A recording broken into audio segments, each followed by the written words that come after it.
A couple of years ago, the president said there's a line he's going to draw in the sand in terms of Syria. If they use chemical weapons, it's game over. He's going in after them. Well, he did nothing. Well, I guess the ISIS figures that if the president didn't do anything in Syria, they have a free hand. Chemical weapons have been banned in warfare. They're horrible. What they do to people is just ghastly, and civilized nations don't use them. But ISIS is not civilized, ladies and gentlemen. They're a bunch of stinking barbarians.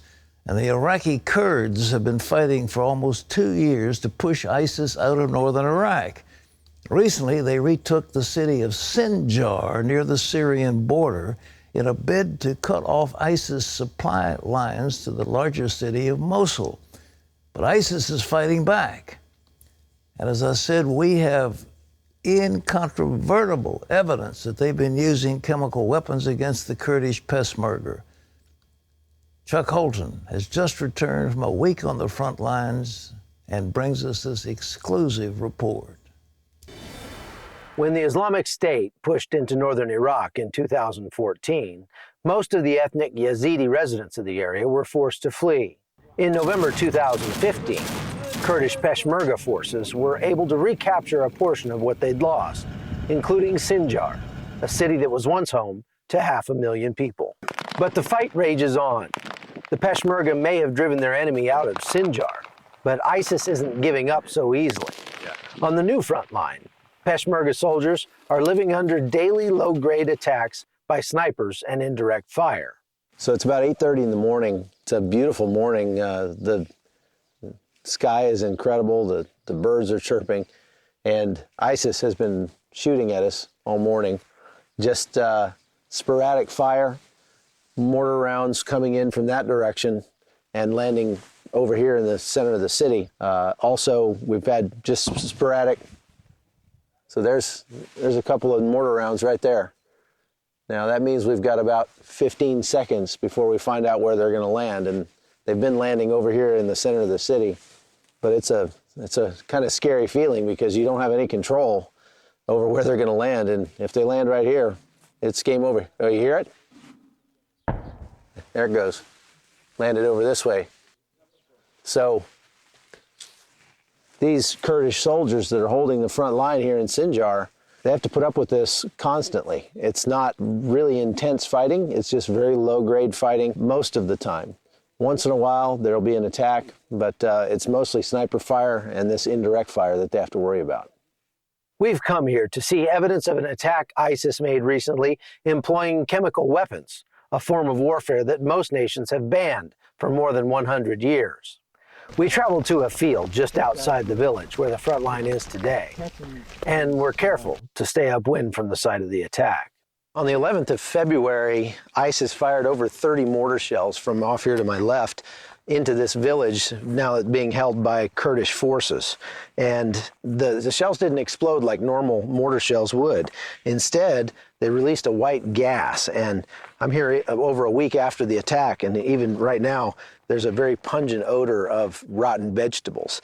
That's indicative of a mustard agent. And you can see some residue here from the explosion that has this black tar substance on it. And I think this is pretty serious. The Kurds thought so. They came out here and covered up the craters made by the mortars because this stuff is still highly toxic, very dangerous. When they went off, we could see the white smoke in the distance. CBN first learned of the attack from my friend Dave Eubanks, who heads a humanitarian group that was here giving medical training at the time of the attack. When the attack happened, we were on the front line training Peshmerga right down there. We heard about it. We came here, and what we saw were shell craters with black tar all around them and stinking and reeking. We try to stay upwind of them. And these 120 millimeter mortar rounds. And then we began to talk to some of the patients who had a hard time breathing. They were constricted in their throats. Their noses were burning. 30 people sick right away. Now over 175 people sickened. We went to meet the doctor who treated the victims in the tiny Peshmerga aid station. Fever, vomiting, headaches, diarrhea. Yeah. Yes. Yeah. Okay. And bad breathing?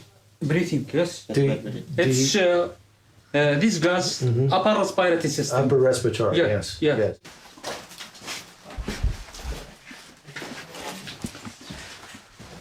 So the doctor has, they've taken samples of the residue from these mortar rounds that came in, and they're waiting for somebody to come and test them. No one has come, and they're pretty baffled by that. They're wondering why nobody really cares to come and test this and find out what kind of nerve agent it was. Not long after we left the clinic, one of the soldiers injured in the attack showed up asking for help from Eubank's medical team.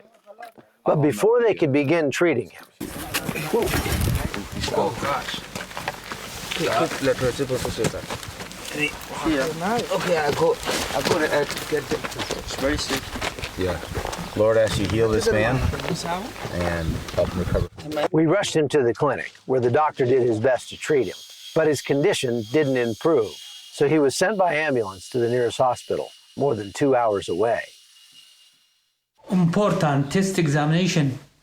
Anybody come here? No, anybody come here to take test examination. What is this gas? We just don't know. Is it chlorine or is it mustard or is it something else? And that's why we need people to come and test this. The doctor was appealing. Please come, someone come and test so we know, one, what it is so we can treat our people, two, so we know how to guard against if we get hit again. As the ambulance was leaving, ISIS started shelling again. We gotta go for the bunker. There's another incoming round.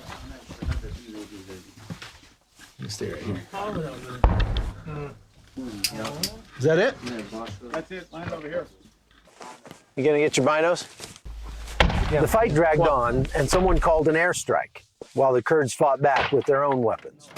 As for the chemical used by ISIS, no one is sure what it is or where it came from.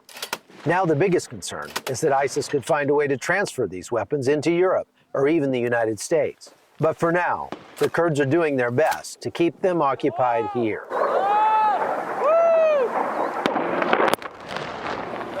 A-10 just came over and lit up those positions. From northern Iraq, I'm Chuck Holton for CBN News. You're looking at exclusive pictures, ladies and gentlemen, you won't see anyplace else. The man you saw in that story, David Eubank, reports that ISIS has launched more chemical attacks against the Kurds, including one today. And you can find more about those brutal attacks on CBNnews.com. But ladies and gentlemen, the international community has got to speak out. We've got to move against them. And I think what we've got to do is have overwhelming force and destroy that group of monsters. You don't negotiate with them. You don't put them down in Guantanamo. You kill them because they want to kill us and they want to kill everybody around them. They are vicious killers. They're murderers, monsters, and we need to recognize who the enemy is.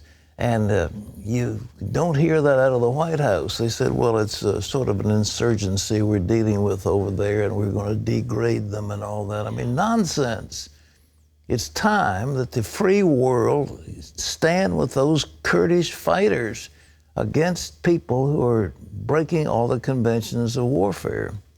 Well, Terry, I get upset when I see that, and you think of those brave people who are really thousands of civilians who may be subject to gas attacks. Well, the thing is, why we don't move, I don't understand, because the ISIS is not just in the face of the Kurds right now. That's They right. want all of us. So why don't we take advantage of an opportunity to strike now? They want the whole caliphate. They want the Middle East. They want, that ISIL, that the president used that term. It means the Levant, that whole area.